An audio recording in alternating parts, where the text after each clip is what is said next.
Sveiki, visi įsijungia dar vieną mano podcast epizodą apie ekstremalų sportą.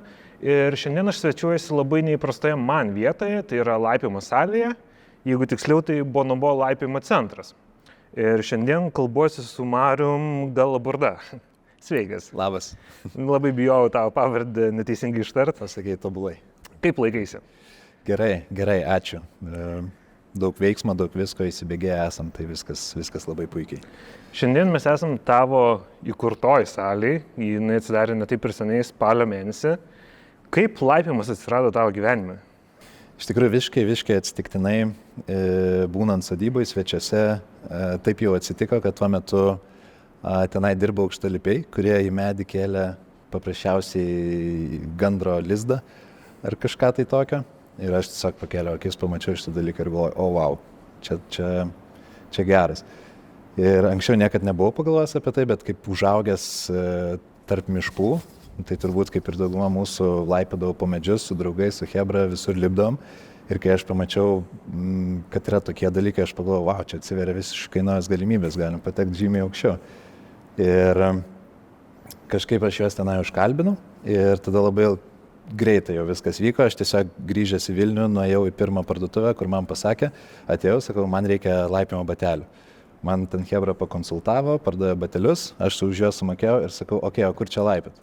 Ir tada visi žiūri tokie, išsižiūrėjo, sako, tai tu dar nelaipiai? Sakau, ne, sako, kam tau batelis, ko aš laipis? Ir taip prasidėjo, man pasakė, kur eiti, Vilniuje tuo metu buvo viena mokykla laipima, vienas žymas. Ir man tada buvo gal 15 ar 14 metų kažkas tokio ir aš atėjau jau su įranga, su viskuom, nes tikrai žinau, kad noriu šitą dalyką daryti ir kiek prabėgo, apie 15 metų ir vis dar lipu.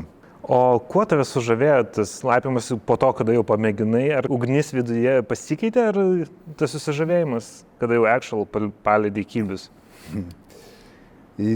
Jis aišku nepasikeitė, jisai keičiasi, iš esmės jisai keičiasi visą laiką, tu atrandi vis kažką naujo, tai tada, kai prasidėjo lipimas, tai buvo visai kitokios sąlygos, tai buvo labiau tokios, pavadinkim, rūsio sąlygos, žinai, viskas buvo tamsu, viskas buvo sunku, kybiai buvo padaryti iš medžio, pačių laipėtojų, žinai, treniruotės būdavo labai griežtos, labai sudėtingos ir tuo metu sudomino būtent tai, kad ta laisvė, kad tu gali lipti, kad tu gali kopti, išnaudoti savo kūną, žinai, tokiam siekti viršūnėms.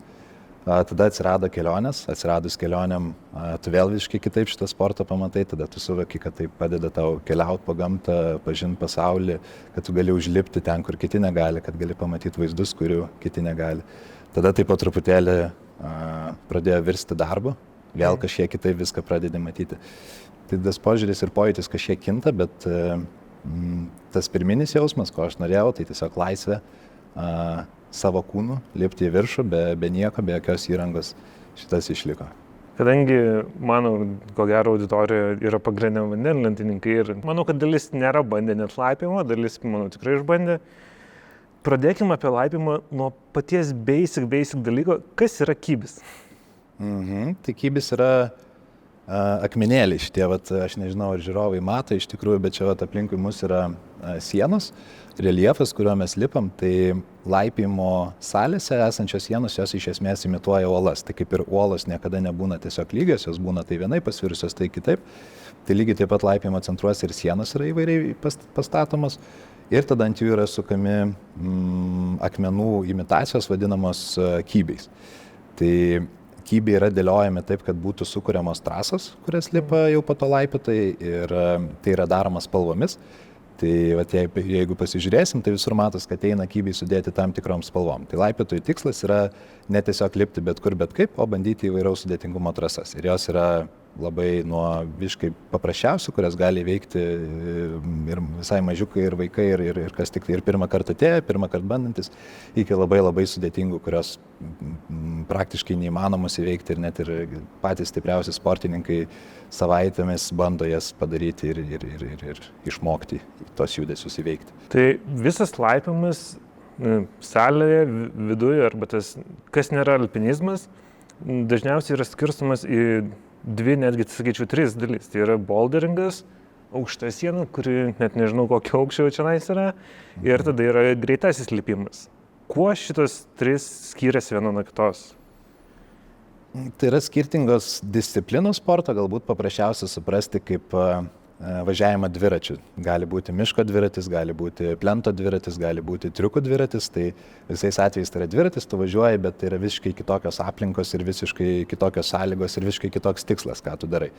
Tai lygiai taip pat ir čia viena populiariausių disciplinų yra boulderingas, tai yra lipimas realiom sąlygom gamtoje, tai būna rieduliai, dažniausiai iki ten 4, 5, 6 metrų aukščio, tai yra saugios sąlygos lipti dar be jokios įrangos, krentant tiesiog ant specialių čiužinukų atsineštų arba čiužinių salėse specialiai įrengtų. Tai šitas lipimas yra greitas, tu lipi ne taip aukštai, yra nedaug judesių, bet jie yra labai techniškai sudėtingi. Tuo tarpu aukštuminis laipimas, lydas angliškai, jis jau yra labiau orientuotas į ištvermę, ne tiek momentinę jėgą, kiek ištvermę, tai tau jau reikia įveikti gerokai ilgesnį atstumą. Tai ten judesiai gali būti kažkiek paprastesni, bet jų yra žymiai daugiau ir tu gali lipti 10, 20, 30 metrų į viršų. Čia jau priklauso nuo trasos ar nuo varžybų sąlygų. Ir trečia disciplina tai yra greitasis lipimas, tai čia yra grinai sporto dalykas gamtoje, tai nedaroma ir to nebūna. Tai šitas jau atsirado tiesiog sportui besivystant, tai viena keisčiausių disciplina iš tikrųjų, kuri tarp laipitų yra labai daug diskutuojama dabar laipiojimo bendruomenė ir šita disciplina iš vis turėtų būti ir ar čia iš vis laipijimas. Nes priešingai negu boulderinge arba lyde, greitajam lipime tu visą laiką lipi tą pačią trasą, jinai niekada nesiskiria, visi susitarė visam pasauliu, kad greitojo lipimo trasa yra būtent tokia, kiekvienas skybis yra pasuktas tam tikrų kampu, visi žino, koks jis yra ir tiesiog tikslas yra atidirbti tą trasą ir ją kuo greičiau užlipti. Paskutinėse olimpinėse žaidynėse laipijimas buvo įtrauktas kaip olimpinis sportas, tai laipiotojai turėjo veikti visas 3 disciplinas ir tada buvo sumuojamas jų rezultatas, bet vėliau buvo pripažinta, kad tai nėra geras sprendimas ir kad šitas disciplinas reikėtų atskirti į skirtingas. Tai sutrumpinus viską, iš esmės greitasis lipimas po truputėlį nykstantis dalykas. Jo, kuomet paskelbė, kad laipimas bus olimpinis sportas ir tą visą konceptą pristatė, kad visų 3 vidurkis, taip sakykime, visų 3 rungčių, tai labai daug buvo to nepasitenkinimo viešoje ir socialinėje erdvėje iš tarp laipiotojų, nes daug kas sakė, kad greitasis lipimas neturėtų būti kartu su boulderingu ir lydu. Ir, pavyzdžiui, Lietuvoje mes net neturim nei vienos greitojo lipimo trasos, iš esmės. Nėra nei vienos sienos, kuri būtų tinkama tokią trasą padaryti ir nėra nei vienos tokios trasos. Tai mes Lietuvoje net neturim kaip ir treniruotis tokio dalyko, tai Lietuvoje niekas ir nelipa greitojo lipimo. Tai yra labai specifinis atskiras dalykas. Kuomet laipimas tapo olimpiniu sportu, ar pasijautė kažkoks pagyvėjimas laipime, didesnis populiarumas? Ką tai suteikė laipimui? Tikrai pasijuto šitas dalykas ir turbūt labiausiai dėl to, kad olimpinės žaidynės rodo televizija, didžioji televizija, jie žiūri daug žmonių, visiems tai yra įdomu ir be abejo taip mes pasiekėm visiškai kitą auditoriją, iki kurios anksčiau nebuvom nuėję. Tai tuo metu tikrai pasijautė ir atsirado labai didelis susidomėjimas ir kas labiausiai mus džiugina, kad ne tik tai laipimo centruose padaugėjo susidomėjimas, bet jisai atsirado ir iš mokyklų, iš darželių, pradėjo klausinėti, ar mes galim tokią sportą, tokią senelę turėti pas save. Tai tas labai džiugina, tikrai. Aš pasibėjau, kad tikrai nemažai mokyklų pradėjo įsirenginėti sporto sales ir Facebook'e laipimo bendruomenį vis pasimato nuotraukų. Tai tas labai džiugina, nes aš atsimenu savo mokyklą, tai mes nelabai ką iš viso turėjom. Taip, man tai iš tikrųjų gaila, kad taip ir lėtai vyksta, nes laipimas yra labai tinkamas dalykas, ypatingai dabartiniam vaikam, nes jisai mokina susikaupti, susikoncentruoti, kas dabartiniam vaikam labai sudėtinga yra. Tai jis nėra toks greitas ir, pavadinkim, agresyvus, kaip ten krepšinis ar futbolas. Pavyzdžiui, laipime tu turi nusiraminti, susikaupti, matyti tikslą ir jo siekti. Ir kas yra sunkiausia vaikam pas mus, ko mes daugiausia mokinam, tai laipime turi išmokti pralaimėti. Tai tu negali įveikti trasos pradžiai nenukritęs nuo jos dažniausiai, nes laipimo tikslas yra bandyti įveikti tai, ko tu negali įveikti, nes tiesiog paprastas lengvas trasas lipti labai greit atsibosta ir tada tu pradedi dairytis, ką čia sudėtingesnio, ką įdomesnio įveikti. Ir mokinimosi procesas vyksta per tai, kad tu lipi iki kažkurios vietos, kuri yra tau jau sunki, tada kažkas tau nesigauna, tu nukrenti, atsitrauki, pasižiūri, pasianalizuoji, bandai dar kartą, kažkaip kitaip pasuki koją, ranką.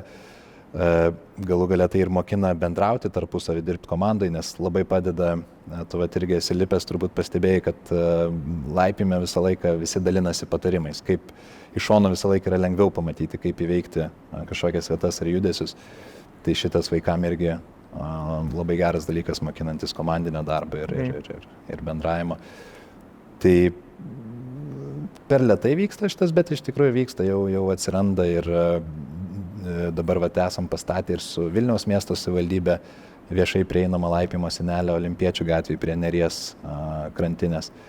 Tai irgi kiek tenka pravažiuoti pro ten ar praeiti, tai vaikai visą laiką lipa ir sportininkai su dviračiais atvažiavę sustoja, pasilaipėja.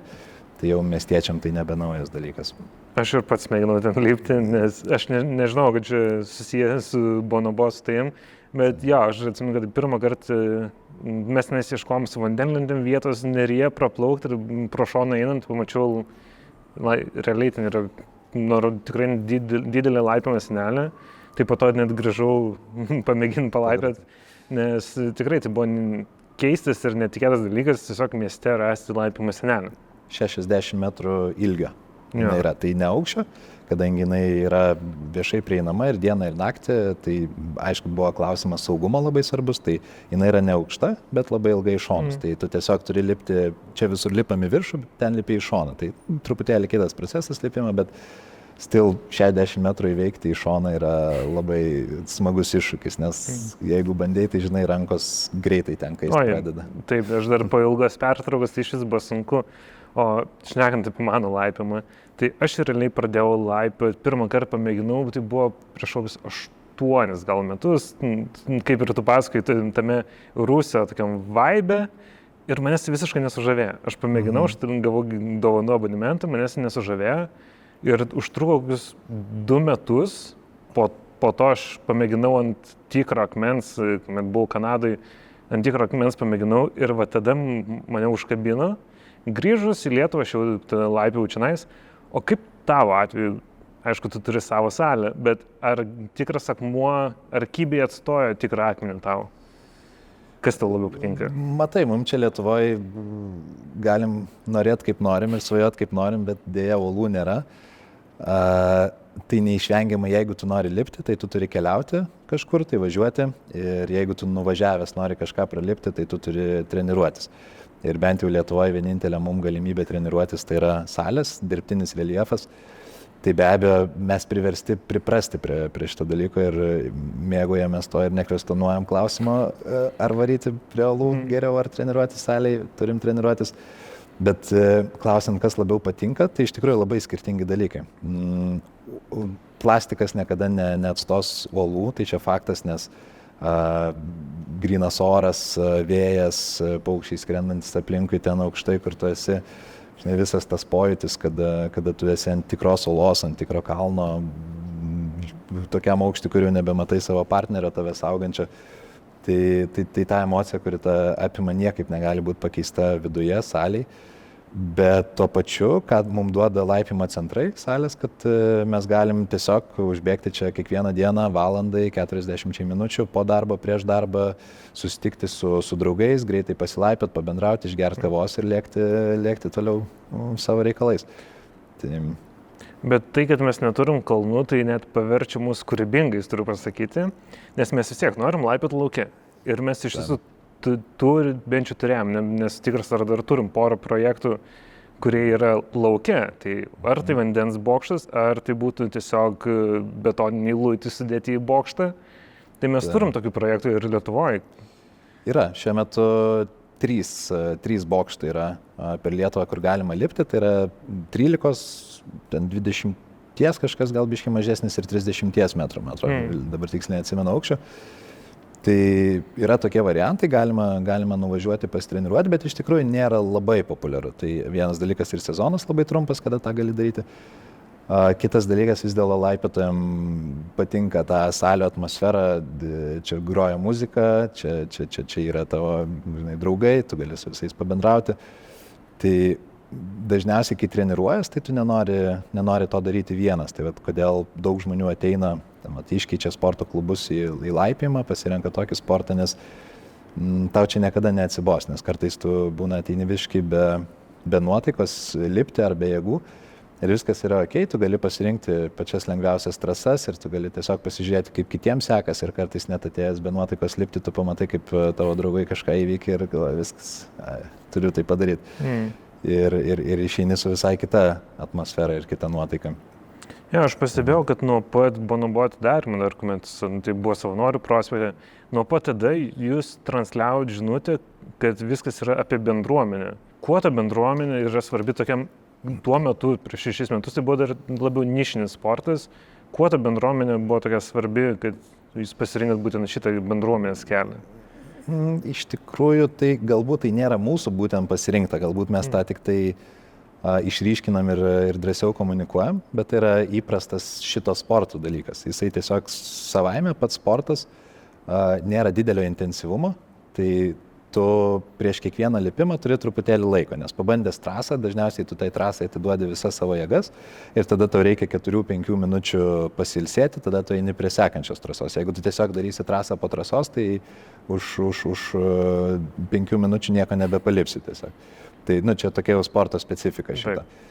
Ir taip jau turbūt natūraliai atsitiko, kad kol tu turi tos pailsėjimus, tas kelias minutės, dažniausiai tu vaikštai, ieškai kitos trasos ir taip žmonės pradeda connectintis, jie pradeda bendrauti, jie atsisėda, atsigert, kažkas prieina, paklausia, kaip sekės ta trasa, kaip tu ją įveikei, jisai kažką papasakoja. Ir atėjus į laipiojimo centrą, kas juokinga būna, kad jisai būna visiškai pilnas, bet jeigu pasižiūri į sienas, tai jos būna dažniausiai tuščios, nes visi sėdi ir bendrauja ir tiesiog planuoja, ką toliau lips. Tai šitas, matosi ne tik pas mus, tai yra ir kitur, bet mes tiek tą komunikuojam, tiek patį laipiojimo centrą projektuojam ir kuriam taip, kad jisai būtų tinkamas, kad būtų kur patogiai sėdėti, kad būtų kur patogiai būti. Dabar padarėm, žiūrovai nemato, bet ir lounge įliejam į tą pačią dalį, kur tu gali su kavos padėliu, su gaiviaisiais gėrimais atsisėsti. Tai mūsų tikslas yra, tai nėra sporto klubas, kur tu ateini, kažką padarai, kažkokią programą ir su ausinėm ir išeini. Laipiojime tu ateini ilgesniam laikui. Mūsų tikslas, kad tu neskubėtum, kad atsipalaiduotum, atitrūktum nuo savo kasdienybės, nuo darbų, pabendrautum, pabūtum, pasportuotum, įveiktum trasas ir tada ramus švaria galva važiuotum namo ar važiuotum į darbus, kur Taip, apie tą bendravimą, vėlgi tęsiant temą, galima paminėti, kad prieš visai neseniai tu pakvietei mane į Forum Cinemas, kur vyko filmo festivalio Real Rock premjera. Pasaulinė turą. Ir taip, ten susirinko tikrai daug klaipėtojų, beveik pilna salė. Ir prieš pat filmą tu, žinoma, kaip organizatorius atstojai papasakoti, ką mes dabar veiksim. Ir man labai patiko, nes man labai užstrigo viena frazė, nes tu pasakėjai, kad laipiojimo bendruomenė ir filmų žiūrėjimas laipiojimo išaugo nuo buvimo su draugais bute žiūrint per mažą monitorių iki beveik pilnos kino salės. Kaip augo tas, kaip keitėsi per tuos, sakai, 15 metų beveik jau laipiai, kaip keitėsi per tuos 15 metų laipiojimo kultūrą Lietuvoje? Galima žiūrėti dvejopai. Tai vienas dalykas, tai paprastai žiūrint, tai iš tikrųjų laipiotojai minkštėja. Naujos ateinančios laipiotojų kartos, jos yra daug reiklesnės, jom reikia, kad viskas būtų švaru, gražu, tvarkinga, trasos nebūtų per pavojingos, nebūtų per sudėtingos, viskas valoma visą laiką. Kaip mes užaugom, tai atsimeni, kur sakai, kad įėjai ir išėjai, visiškai kitai buvo, bet ten buvo hardcore'as, jeigu lipi, tada jau lipi ir ten nieko kito nematai, tik tai magnezija visur aplinkui. Tai šitas dalykas pasikeitė, bet ką jisai mums davė, to pačiu, kad dabar laipimas yra tinkamas kiekvienam. Tu nebeturi būti, tas hardcore'is su plėštais marškinėliais ir tiesiog kentėti skausmą, kad įveiktum kažką. Dabar laipiojimo centrai yra orientuoti visiškai į kiekvieną. Tu gali, tai yra tinkama ir tiesiog pirmam kartui ateiti, tai pas mus yra ir įmonių vakarėliai vyksta, ir gimtadieniai, ir bernvakariai, mergvakariai. Tai yra ir kaip pramoga, tinkama, bet kokią progą. Tai Aišku, tas mums davė galimybės turėti žymiai didesnius laipiojimo centrus su daug geriau įrengtom sienom. Tai jisai taip ir keičiasi. Po truputėlį, kuo didesnius laipiojimo centrus statom ir kuo fainesnius juos darom, tuo daugiau žmonių pradeda lipti. Kuo daugiau žmonių pradeda lipti, tuo mes dar statom didesnius laipiojimo centrus. Tai kaip ir matei, šitas jau yra antras mūsų projektas, tai čia ką tik atsidarėm prieš nepilną pusmetį. Tai vėlgi, pradėjom 2018 metais, tai pirma salė buvo gerokai mažesnė.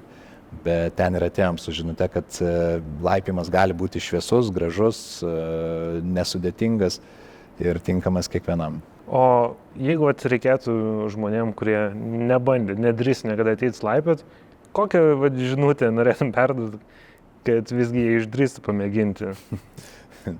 Padaryk tai greičiau. Žinai, ateik. Tiesiog ateik. Aš manau, kad laipiojimą pabandyti turėtų kiekvienas ir svarbiausias dalykas, nes visiškai nebūtinai tai žiūrėti kaip į sportą, kad ten, žinai, neįsiu, nes nenori šitą ten sportuoti. Tai pas mus yra labai daug lankytojų, kurie ateina kartą per mėnesį arba kartą per pusmetį ar kartą per metus galų gale. Tiesiog prasiblaškyti, pasibandyti, nes tu čia gauni daug emocijų, tu lipi į aukštį, tai yra ir adrenalinas, ir baimių įveikimas, ir tiesiog geras laikas. Tai būtina tiesiog ateiti, o kitas dalykas, tai labai dažnai su kuo mes susidurėm kalbėdami su žmonėm, kad jie labai dažnai galvoja, kad tai yra, vis dar galvoja, kad tai yra alpinizmas, kad tai yra kalnai, kad tai yra šalta, baisu ir sudėtinga ir kad turi būti fiziškai labai stiprus, kad galėtum lipti. Tai tikrai ne, nes lipime nėra viskas viena per rankas, kaip dažniausiai galvojama, tai yra labai daug kojų darbo. Jeigu tu lipi taisyklingai, tai didžiąją svorio dalį savo kūno tu turėtum nešti ant kojų. Tai rankos turėtų tau tik padėti prisilaikyti. Tai pirmi kartai gali būti sudėtingi ir atrodyti, kad viskas čia tik tai apie jėgą, bet salėje vis laik dirba instruktoriai, kurie tau padeda suprasti, kaip reikia taisyklingiau lipti ir kartais užtenka pasakyti, žmonai, tiesiog netraiškyk kybių, nes pirmosius kartus, kai žmonės lipa, jie tiesiog spaudžia viską, taip nenori nukrėžinai, bijo ir viską perspaudžia ir aišku, kad tada rankos skaista. Bet po to tu supranti, kad tiesiog gali iš vis be rankų stovėti tik ant kojų, ten, tarkim, jeigu siena yra tiesiai, jeigu jinai užvirts, tai biškai kitaip viskas, bet... Žinok, vandenlentininkai lygiai taip padaro. Pirmą kartą atvažiavę į tą barą, spaudžia taip, kad jiems po to rankos po 10 minučių jau nebelaiko. Tai puikiai suprantu šitą. O čia, kalbant apie tavo auditoriją, tai žiemos metu vandenlentininkai turėtų eiti laipiot, nes laipimas labai padeda turėti stipresnius dilbius ir man atrodo, kad pas jūs baro laikymas yra irgi svarbus dalykas, kad ilgiau galėtum jį laikyti. Laipimas gali padėti sustiprinti riešus, dilbius. Aš mačiau, būna taip plaukat. Tai būna taip, būna užsigyšiu už kitos pusės. Ja, nes pavargsta rankos tikrai, bet kuriuo atveju žiemą tai yra puikia alternatyva, nes tai yra sportas, kur irgi taip pat kaip vandenlentėse visas kūnas dirba. Tai jeigu nebandėt laipiot, dar iki sezono turim kokį gerą mėnesį, tai prašom, užsukite į Bonobo. Ir tai ačiū, kad priėmė mane. Buvo smagu apsilankyti šioj naujoj salėj, kurioje tiesą aš vis dar nelipau, bet kaip ir ką tik sakiau, dar yra mėnuo iki veiko sezono. Ačiū tau, ačiū, kad atvykai. Ir einam lipt? Tada, jeigu dar einam lipt. Tai aš šį kartą pokalbį užbaigsiu truputį kitaip. Visada sakau, susitiksim ant lentų, o dabar turiu pasakyti, kad susitiksim ant kybių. Ačiū, kad žiūrėjot.